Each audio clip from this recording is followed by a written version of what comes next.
4. Zhu Fatai of Wagon Temple, in the capital, during the Jin dynasty. Tanye Tanner. Zhu Fatai, a native of Dongguan, was school friend of Daoan at a young age. Although his talent and eloquence were inferior to the latter, his physiognomy and figure were better.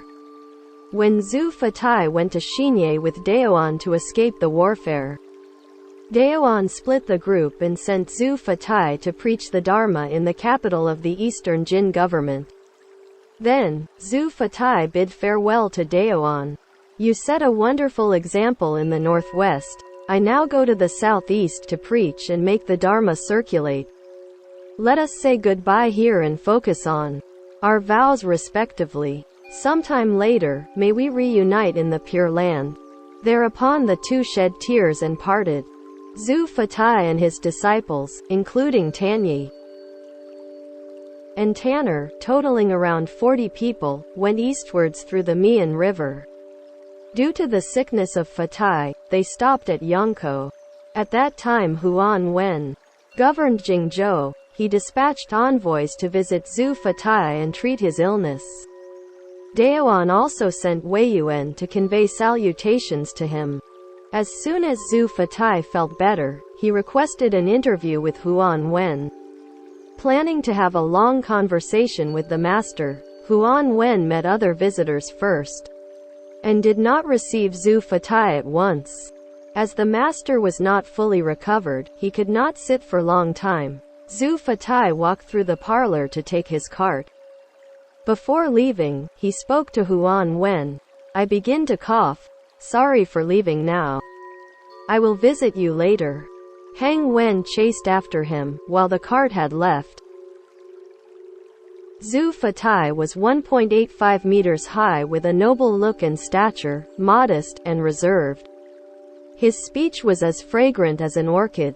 His contemporary, Daoyang the monk, was also talented, insisted on the theory of mindlessness, and promoted it in the Jingzhou area. Zhu Fatai said, "That is heresy which should be eliminated." Therefore, he summoned monks and let his disciple, Tanye, challenge this theory. Tanye quoted classics and analyzed with reason, refuting it in many ways. Daoyang, however, relying on his eloquence, explained with lame arguments and would not give up. Soon it turned dark, and the debate had to be continued on the next day. On the second day, Wei Yuan attended and questioned Daoyang. The latter felt it difficult to defend his mindlessness, and started to look nervous, putting his hands on the table and not being able to reply instantly. Wei Yuan said, "The mind is neither quick nor slow. Why should you conceive?"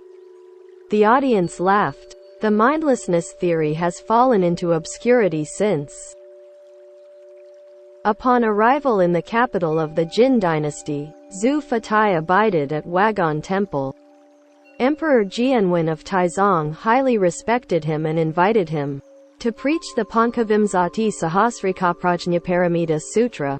On the opening day, when the title of the sutra was to be explicated, the emperor came in person. The nobles and officials were all present at the assembly. Extraordinarily relaxed, Zhu Fatai expounded the sutra in such a way that attracted monastics, laypeople, gentlemen, and ladies to flock to listen because they had already heard of this famous figure. As for the disciples in the Wu area coming to seek advice, they made a long line of over 1,000.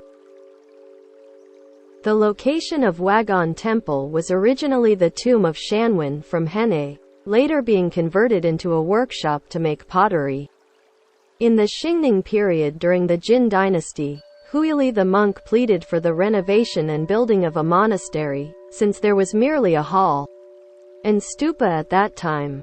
After Zhu Fatai moved in, the temple was enlarged by the addition of more halls, rooms, and gates which fitted to the terrain. Sima Zong, a gentleman of a notable family from Runan, whose house was next to the temple, caused the temple gate collapse because he damaged the foundation of the temple.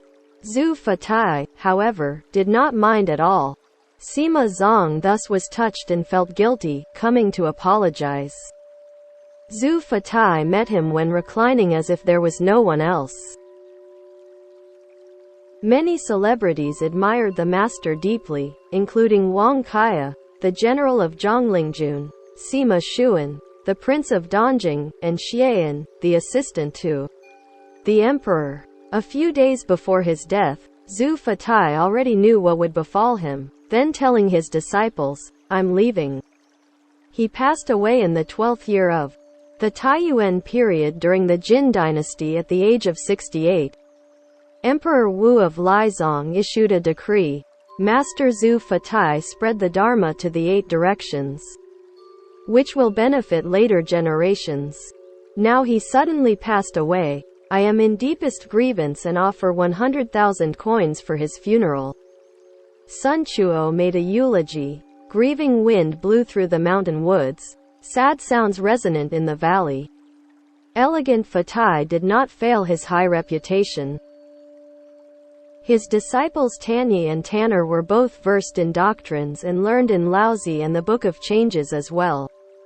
Their nobleness and aspiration were as famous as Wei Yuan.